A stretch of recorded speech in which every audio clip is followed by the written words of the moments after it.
আমাদের বাপ মায়েরা সব আমাদেরকে ধোকা দিচ্ছে। আমার মনে হয় না এরা আমাদেরকে ভালোবাসে। কেমন ভালোবাসে?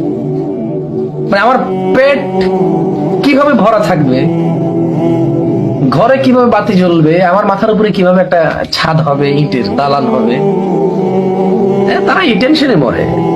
চাই এবার আমার শরীরটা আগুনে জ্বলে যাক, চাই আমার শরীরটা একেবারে পুড়ে কয়লা ছাই হয়ে যাক, কারো কোনো অসুবিধা নেই। এরা নাকি ভালোবাসে।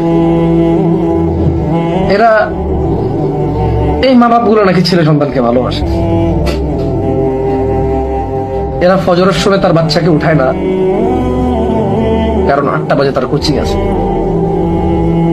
8টার কোচিং মিস করলে তার অনেক ক্ষতি হয়ে যাবে। ফজর মিস করলে ওর ক্ষতি হবে না। কিছু কিছু বাবা আছে ফজর সালাত আদায় করে তাদের বাচ্চাদেরকে জাগায়, আব্দুল্লাহ ওঠো। মা ওখান থেকে বলে, এখন জাগায়ও না, রাত 12টা পর্যন্ত পড়ে ঘুমাইছে, 8টা বাজে আবার কোচিং আছে। ইন্না লিল্লাহি ওয়া ইন্না ইলাইহি রাজিউন। ইন্না লিল্লাহি। বলেন তো এই মা নাকি তার বাচ্চাকে ভালোবাসে? মিথ্যা ভালোবাসা। ওর মা জেনে বুঝে ওকে জাহান্নামে দিয়ে দিচ্ছে। ওর মায়ের কষ্ট